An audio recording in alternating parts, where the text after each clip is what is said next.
Good morning, friends. It is an unbelievable honor for me to be here with you all to follow Dr. Dunn. 15 years ago, Dr. Dunn scooped me up in South Texas, and here we are again, and he's welcoming me into his own home. My name is Maggie Hanna. I am the new director of the Central Grasslands Roadmap. I will note it is an honor to be here with you all. I will open the door for feedback as this is my first official public presentation of the roadmap. So for those of you who've been involved from the beginning, feel free to let me know where I need to emphasize. The Central Grasslands Roadmap is based on a commitment of relevant and enduring conservation.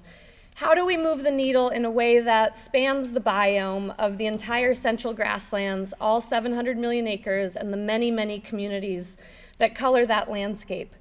So 4 years ago was the origin story of the Central Grasslands Roadmap initiative.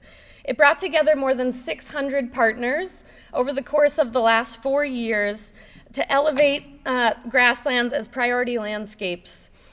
As you all know, this landscape is dynamic. We expect these communities to produce our food, fiber, and energy, and we expect them to be the core of biodiversity, of water, of soil health, and we have the opportunity to move that needle in a way that fits for communities across the biome, north to south and east to west.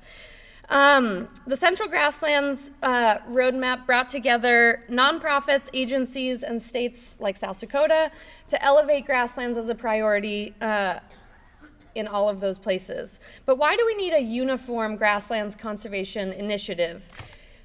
So many of you are working on this issue, are working on improving our soil health, improving water capacity in our soils, improving our landscapes, ensuring that we have economically viable production agriculture in rural communities. But there was something missing, and we weren't doing the work in a way that was collaborative or big enough in scale. And so the roadmap intended to bring together the partners who are doing the work on the ground and elevate it to the ability to actually impact 100 million acres over the next 10 years. So the Central Grasslands Roadmap Initiative is grouped into 3 primary themes: partnerships and engagement, research and evaluation, and policy and funding. The approach was multidisciplinary. I think one of the components, and like I said, I wasn't around for the origin story, but one of the components was historically we've looked at conservation in a fairly species-specific manner. And this effort was designed to change that paradigm and look at the landscape as a whole and allow that species conservation to happen within our conservation efforts. We were looking beyond species-specific conservation. We kept people at the core. All of these programs and tools that we have at our ability to use have to work for people, and they have to work for communities, and we have to make sure that they create resilient economies as well as resilient production ag, as well as resilient people. So we brought together, there are 7 sectors. A big component of this paradigm shift, the 4 components of the paradigm shift included working across 3 countries. So the roadmap brings together the US, Canada, and Mexico. It elevates and invites indigenous voices to the table. And we brought together 7 sectors: private landowners, industries, states, federal agencies, nonprofit organizations, academia, and philanthropy. And we are looking, all of these organizations have skill sets and different components of our conservation delivery, and all of them together allow us to look at the ecosystem at large instead of at issues specifically. This slide, I recognize, is horrible to look at, but the model of governance that the roadmap took on is a constellation-style model of governance, which means that all of the voices, all of the working groups that come together to build the roadmap and drive these metrics there is no hierarchy of leadership, so every voice has an equal representation and has equal opportunity to create impact and to bring the roadmap back down to the work that you all are doing on the ground. The roadmap is designed to serve as an effort to raise awareness and interest and support in grasslands and not to take the lead. So it is the roadmap's intention that we support the work that you all are doing more or less behind the scenes, that we elevate those challenges and opportunities to a scale at which we can create bigger impact, that we can convene in a way that allows you to see what's happening in other parts of the biome, what's working well and what's not working well. So our structure, there is a steering committee and then the 10 working groups. You all can read those working groups, but just to give you a little taste of what those working groups address, policy has been working on the North American Grassland Conservation Act and Restoring America's Wildlife Act, as well as the Farm Bill. The Canada Working Group just issued a white paper on grasslands-focused policies in Canada. The metrics team has worked on the assessment map, which you will see shortly, as well as the development of the scorecard, which will create a baseline and drive all of us to collective output in the next 10 years. And then we have funding commitments from our philanthropic partners to help elevate this work and move it forward. And then the Mexico Working Group has had huge momentum and is driving towards hiring their own coordinator to help support that work in Mexico. So this is just intended to be a map around looking at our grassland core, keeping wildlife sort of at the table, and then making sure that we have community buy-in. The roadmap is the hope for the roadmap is that this is community-informed and community-led, so that your voices are driving where we are headed in the conservation space.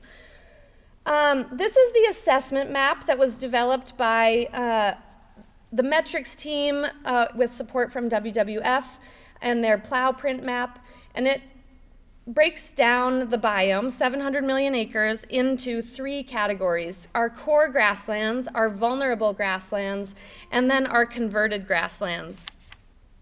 60% of this biome has been converted and or under threat of woody encroachment. Our yellow or core, our vulnerable grasslands are where we're seeing woody encroachment and or have high potential for conversion. And then our green is our core grasslands, our landscapes that are still intact and still have the opportunity to be conserved or protected without the necessity of restoration. These next few slides are components of how the people dynamic functions within the roadmap. It is an intention of all of our partners that we have meaningful engagement. What that means to each of us is how we are treated at the table, how we integrate the inputs from each of our partners, and how we share information. We want to keep a focus on traditional stewardship practices on these landscapes that have been informed by these practices for thousands of years. And we want to continue to prioritize the sharing of information, whether that is neighbor to neighbor, across cultures, across agencies and partners, and across countries. A couple of components of where the Grasslands Roadmap has been focused in terms of elevating grasslands conservation. Back on the Bird Conservancy of the Rockies table in the back, you will find a poster as a component of the Grasslands and You campaign, which was designed to help people understand how they interact with the grasslands. Our policy work, we have had 3 trips to DC in the last month to address Farm Bill programs and make sure that we're moving towards a Farm Bill. We've also been working on roadshow presentations throughout the biome. We are working on a story map, so I would invite all of you to engage with me on the story map development, because we want to see how grasslands conservation works in a community that you exist in. And then MOUs, we're also working on memorandums of understanding with the Department of Defense, Department of Ag, and the Department of Interior to help elevate the priority that is this landscape. Our 7 key goals for our scorecard development are community support, landscape conservation, species conservation, water conservation, soil health, food supply, and then low impact production with a focus on biodiversity. This is a terrible slide, apologies again, too many words, but just updates for those of you in the room who have been engaged with the roadmap over the last several years. These are some updates in the last couple of months, just to show that we are moving the needle and we do have momentum and excitement around this effort. We launched the Indigenous Kinship Circle, the Social Ecological Working Group, and the Central Grassland Birds Working Group. We have expanded the roadshow efforts, and we have ambassadors who are on the road in their communities sharing the work of the roadmap. We have also had huge success in momentum around the Mexico Working Group, and then, as I mentioned, some policy successes as well, and hopefully those continue. And for those of you in the room who have not yet been engaged, and for those who have been engaged, I would ask for next steps.